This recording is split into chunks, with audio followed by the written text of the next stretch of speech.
శుక్లాంబరధరం విష్ణు శశివర్ణం చతుర్భుజం ప్రసన్నం ధ్యాయే సర్వవిఘ్నోపశాంతయే. వినాయక చవితి శుభాకాంక్షలతో ఉగాది 16వ సంచికలోనికి మీ అందరికీ ఇదే మా సోదర స్వాగతం. ఇప్పుడు విందాం, ఇలా జరుపుకుంటాం. కొండంత దేవునికి కొండంత పత్తి సమర్పించడం అని చిన్నప్పుడు తెలిసేది కాదు. స్నేహితులతో కలిసి తోటల్లోకి పొలాల్లోకి వెళ్ళి కనపడిన ఆకునాలు కోసి తెచ్చేవాళ్ళం.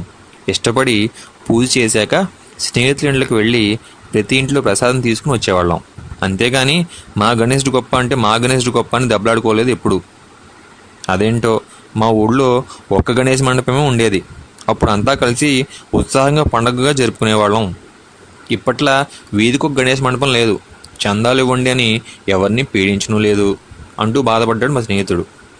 ఇన్ని గణేష్ మండపాలు ఉంటే ఎంత భక్తి ఉన్నట్లా? కానే కాదు, మనలో ఐకమత్యం లోపించినట్లు. వింతగా ఉన్నా నేను చెప్పేది నిజం.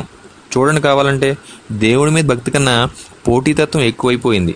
పక్క మండపానికి వినపడేంత ఎక్కువ సౌండ్లో వాడి మండపంలో కూడా మన కుర్చీలు సామాన్లు వేసేంతగా మనకు పట్టింపులు వచ్చేసాయి.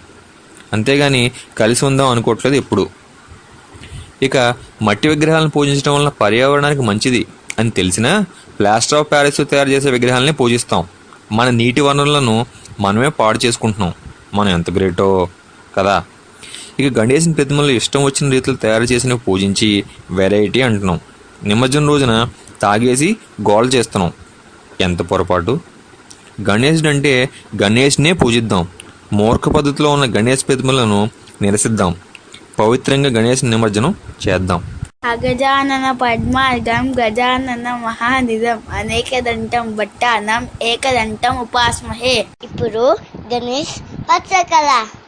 వినాయక వ్రత కథ నుంచి మనం నేర్చుకోవాల్సిన విషయాలు ఏమిటి? ఇందులో తెలుసుకోవాల్సింది ఏముంది? వినాయకుని జననం, గణాధిపత్యం, చంద్రుడికి పార్వతీదేవి శాపం, సమంతకమని వృత్తాంతం, అంతే కదా అనుకుంటున్నారా? నేను చెప్తాను వినండి. వినాయకుడు జన్మ వృత్తాంతంలో ఉద్రేకంలో ఆలోచనలు నశించి మనం ప్రేమించే వారిని బాధపెడతాం. అన్ని చోట్ల తొందరపడకుండా ఉండటం వలన నిజం బయటకు వస్తుందని తెలుసుకోవచ్చు. శివుని తొందరపాటు వలన అందమైన బాలుడికి గజముఖం వచ్చింది. అలా కూడా గణేశుడు అందంగానే ఉంటాడనుకోండి. ఇంకో విషయం ఏమిటంటే, తప్పు చేసినప్పుడు తప్పకుండా ఆ తప్పుని సరిచేసుకోవాలి. బాలునికి గజముఖం పెట్టినట్లు. ఇంకా గణాధిపత్యం గణపతికి ఎలా సొంతం అయింది? పాపం కుమారస్వామి అన్ని తీర్థాలు తిరిగి వచ్చినా గణేశుడు తల్లిదండ్రులకు 3 ప్రదక్షిణాలతో ఆ ఫలితం పొందేశాడు. దీనివలన మనం తెలివిగా పని చేయాలి అని తెలుసుకోవాలి. అందరూ మన మీద ప్రేమ చూపించినా మన పరిమితులు ఏమిటో తెలుసుకోవాలి. లేకపోతే భక్తులు అందరూ పెట్టిన వాటిని కాదనకుండా తినేసిన గణపతిలా అవుతుంది మన పరిస్థితి. కడుపు నిండేలా తినేస్తే తల్లిదండ్రులకు కూడా పాదాభివందనం చేయలేం. అందువల్ల మన అవస్థలు వేరొకరికి నవ్వులాటగా ఉండవచ్చు. శివుని నెత్తి మీద ఉన్నాం కదా అని చిన్న పెద్ద సమయం సందర్భం చూడకుండా నవ్విన చంద్రుడికి పార్వతీదేవి శాపం మనల్ని ఒళ్ళు దగ్గర పెట్టుకోవాలని హెచ్చరిస్తుంది. ఇంకా సమంతకమని వృత్తాంతం వలన ఎంతటి అపనిందలు వచ్చినా ఆపదలు ఎదురైనా ధైర్యంగా ఎదుర్కోవాలని, మనం విజయం సాధించాలని తెలుస్తుంది. మరి ఇవన్నీ మనం నేర్చుకోవాల్సినవే కదా. ఇప్పుడు వస్తుంది 21 రకాలు. వినాయక చవితి రోజుని విఘ్నేశ్వరుని 21 రకాల ఆకులతో పూజించడం ఆనవాయితీ. అయితే 21 రకాల ఆకులతో చేయాలి కానీ 21 ఆకులతో కాదు. ఆ 21 రకాల ఆకులు ఏమిటి, వాటిని ఎలా గుర్తించాలి అనేది ఇప్పుడు మనం చూద్దాం. మొట్టమొదటిగా మాచిపత్రం, మాచపత్రి అంటారు. అంటే చామంతి జాతికి చెందిన దీని ఆకులు సువాసనభరితంగా ఉంటాయి, చామంతి ఆకుల్లాగే ఉంటాయి.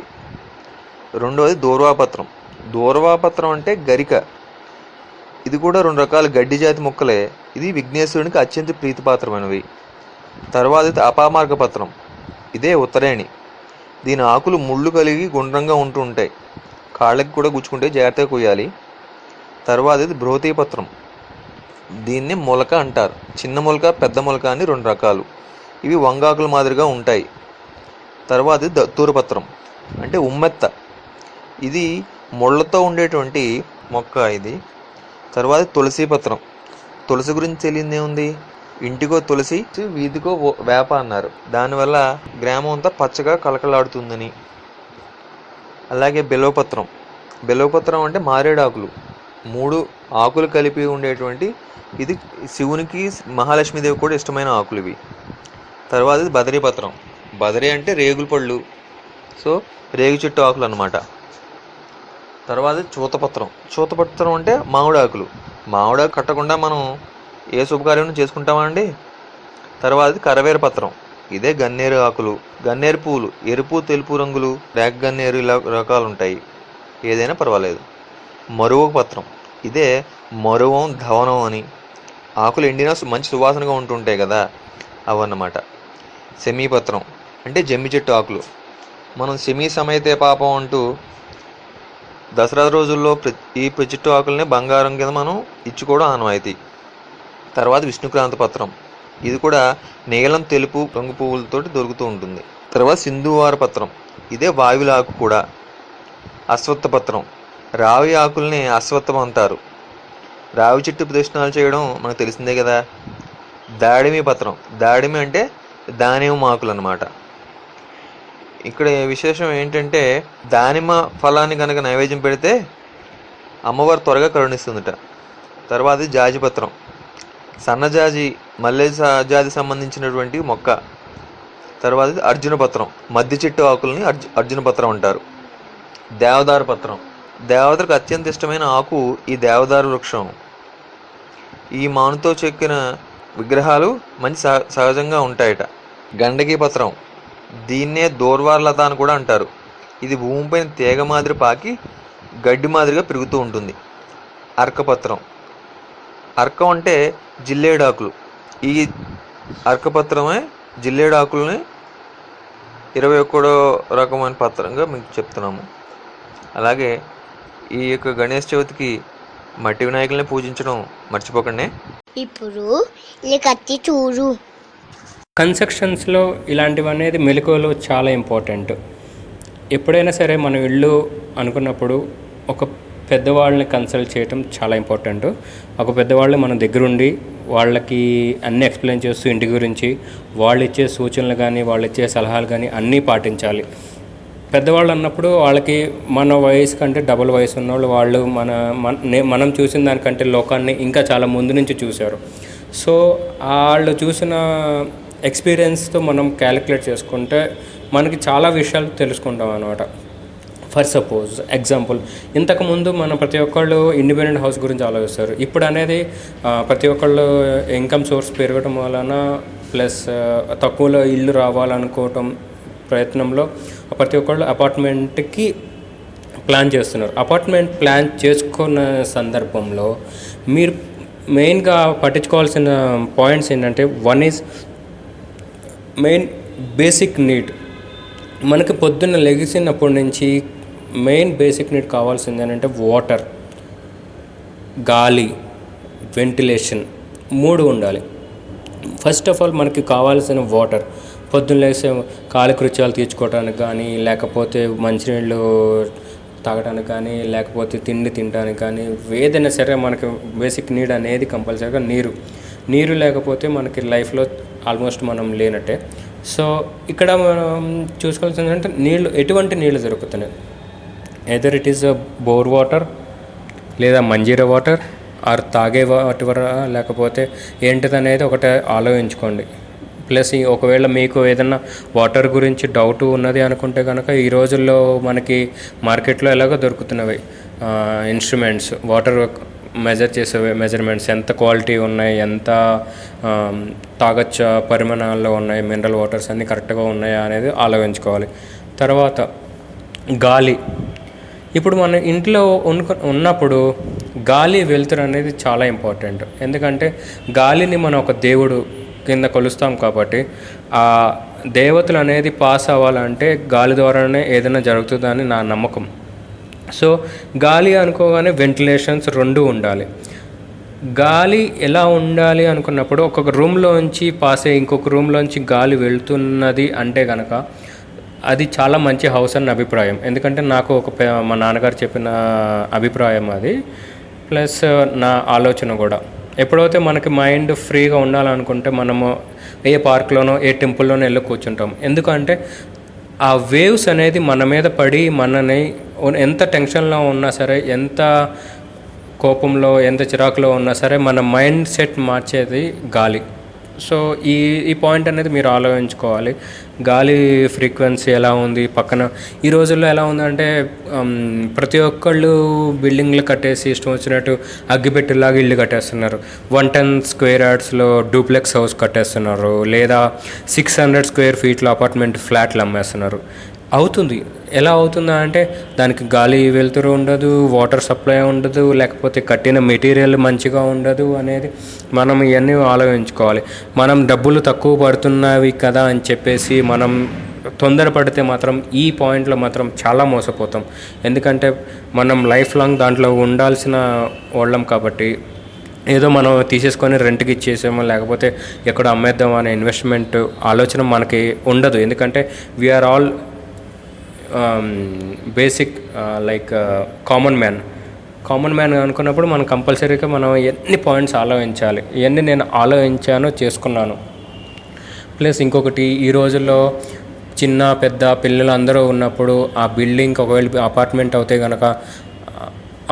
కనుక దాని లిఫ్ట్ ఉందా, ఒకవేళ లిఫ్ట్ ఉంటే దానికి ప్రొవైడింగ్ జనరేటర్ ఉందా, కరెంట్ పోతే ఏంటి, ప్లస్ ఒకవేళ దానికి ఎంతవరకు సెక్యూరిటీ, ఒక వాచ్మెన్ ఉన్నారా లేరా, ప్లస్ ఉన్న లొకాలిటీలో ఉన్న ఆ బిల్డింగ్లో ఉన్న పర్సన్స్ ఎలాంటి వాళ్ళు అనేది బేసిక్ ఇన్ఫర్మేషన్ గ్యాదర్ చేసుకోండి. ముందుకు మీరు లోన్ కంటే ముందు ఇవన్నీ చాలా ఆలోచించుకోవాల్సిన బేసిక్ స్టెప్స్ అనమాట. ఇవన్నీ ఆలోచించుకోవాలి. ఒకవేళ ఆ బిల్డింగ్ లొకాలిటీలో ఒకవేళ మనకి ఏదైనా హెల్ప్ టక్కనే అవసరం అవుతే హెల్ప్ చేయడానికి వాళ్ళు మనుషులు ఉన్నారా లేదా, లేకపోతే దగ్గరలో మనకి అన్నీ చూసుకోవాలి. దగ్గరలో హాస్పిటల్స్ కానీ, దగ్గరలో ప్రొవిజన్ షాప్స్ కానీ, లేకపోతే మార్కెట్ కానీ, లేకపోతే నాన్ వెజ్ వాళ్ళకి నాన్ వెజ్ ఐటమ్స్ కానీ, ఏదైనా సరే మనం అన్నీ ఆలోచించుకోవాలి. ఎందుకంటే మనం ఏదో ఆవేశంగా తీసుకునే నిర్ణయం కాదు, ఇవన్నీ ఆలోచించుకోవాలి. ప్లస్ ఇప్పుడు మనము అపార్ట్మెంట్ తీసుకున్నామంటే కనుక అది ఎన్నో ఫ్లోర్లో తీసుకుంటున్నాము అనేది ఆలోచించుకోవాలి. అది ఎందుకు అంటే సీజన్కి చేంజ్ ఎఫెక్ట్స్ కంపల్సరీగా టాప్ ఫ్లోర్ వాళ్ళకి చాలా ఎఫెక్ట్ పడుతుంది. ఉదాహరణకి ఎండాకాలం అయితే కనుక టాప్ ఫ్లోర్లో ఉన్న వాళ్ళకి ఉన్నంత వేడి కింద ఫ్లోర్లో వాళ్ళకి ఉండదు.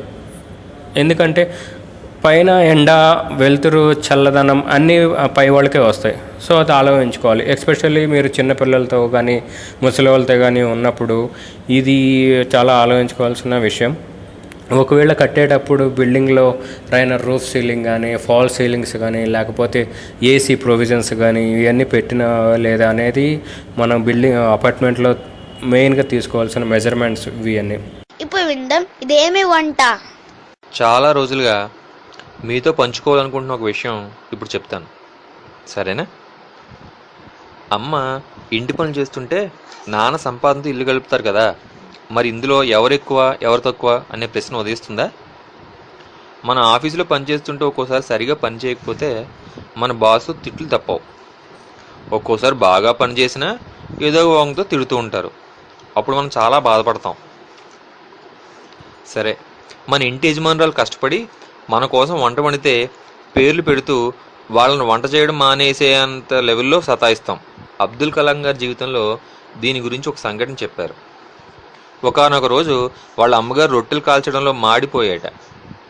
అప్పుడు పిల్లలు మేము తినమన్నారట.